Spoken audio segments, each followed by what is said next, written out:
their homes and their lives. You are in the middle of negotiations over government funding. The government runs out of funding at the end of September. Is there any way you can use leverage in those negotiations to slow this nomination down? Well, none of us has any interest in shutting down government. That has such a harmful and painful impact on so many people in our country. So I would hope that we can just proceed with that. There is some enthusiasm among some exuberance on the left to say, let's use that, but we're not going to be shutting down government.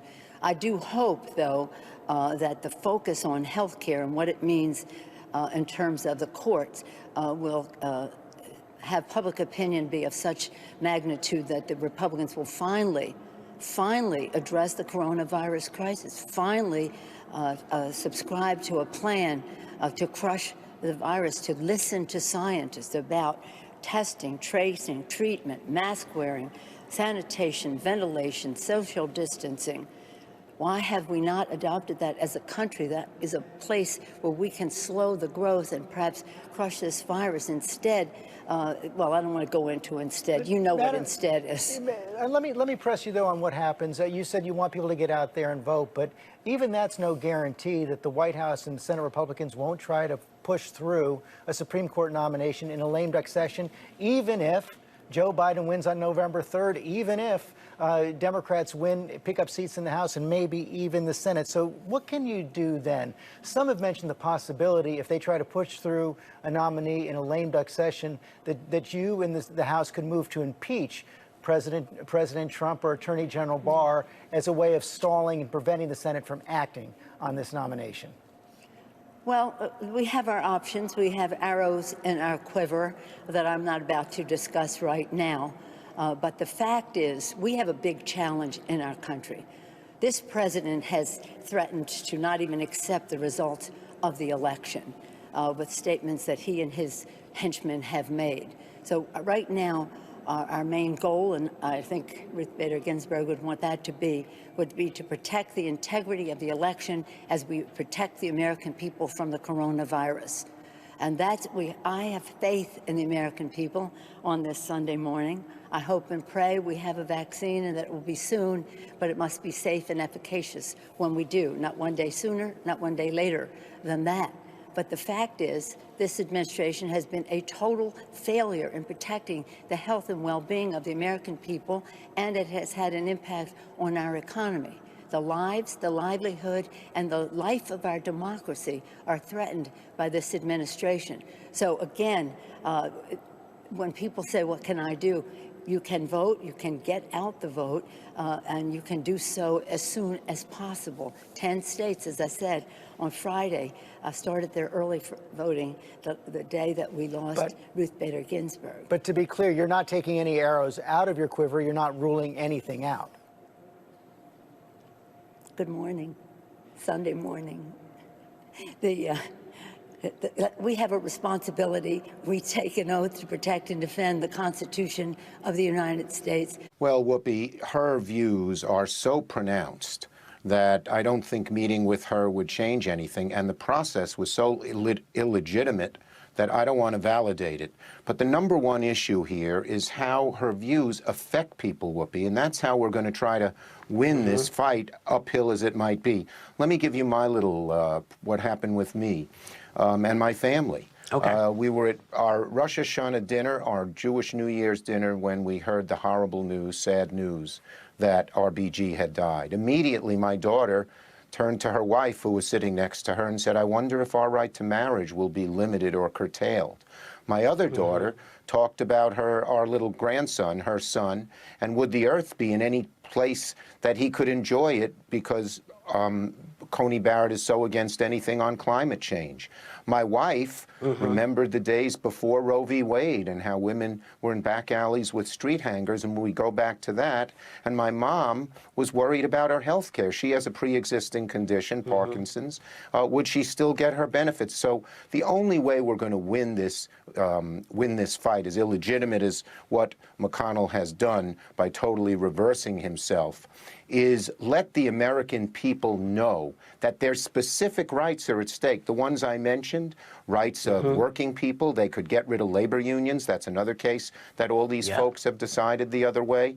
And if we do that, we have a chance to reverse 2 more Republicans when they go home and feel the heat. There's a huge national campaign over the next 2 weeks for the voters to let people know that Amy Coney Barrett, on her views, is so far away from the American people. And one final point, we get inspiration from RBG.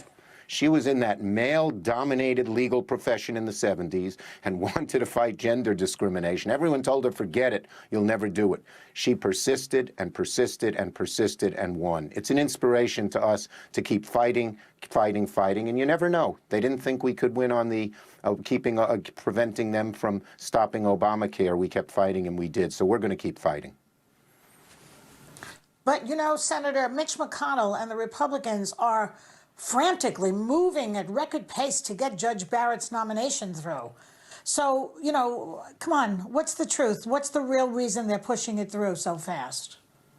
Well, because the hard right, which dominates Mitch McConnell and the Republican Party, knows that they could never get these things done through the elected parts of government. You know, even when they had the House and the Senate and the presidency, they couldn't get rid of Roe v. Wade. They couldn't take away people's health care rights. We beat them in the Senate. But in the courts, the one non-elected branch, they might get these things done. And the justices they put on are far, far away from what average folks need and want. And Amy Coney Barrett is even more that way. She said she's going to follow Scalia's philosophy, which would lead to all of these benefits and rights to the American people being taken away. If Americans could vote on each of these things, these issues, they vote overwhelmingly against what Amy Coney Barrett believes. So we have to make the fight. It's an uphill fight, I don't deny that, but I wouldn't say it's over. 2 more Republicans can change, and you know, a lot of them are up for re-election, and their voters are saying... President Trump announced that he tested positive for coronavirus on October 2nd. The president formally introduced his Supreme Court nominee Amy Coney Barrett just days earlier during a September 26th Rose Garden ceremony. Several of the attending audience members have since also tested positive for the virus. Here are some key moments and interactions from the event. Decide the survival of our Second Amendment.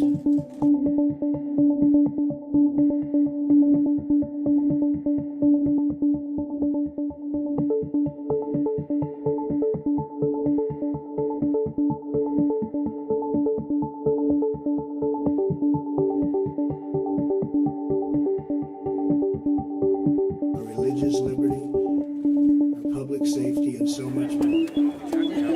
Yes, I'm sorry, I recognize.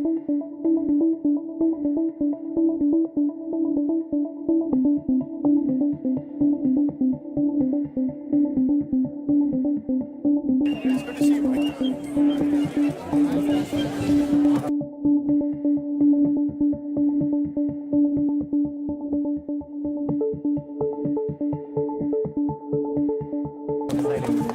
So I've been telling Jack.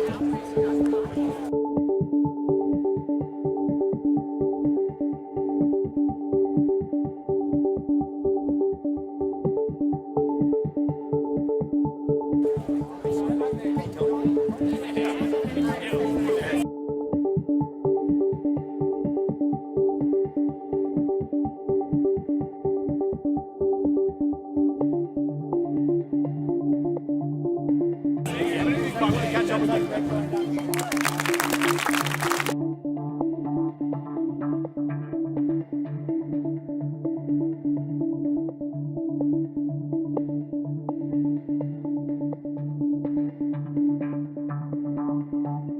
We have our options. We have arrows in our quiver that I'm not about to discuss right now.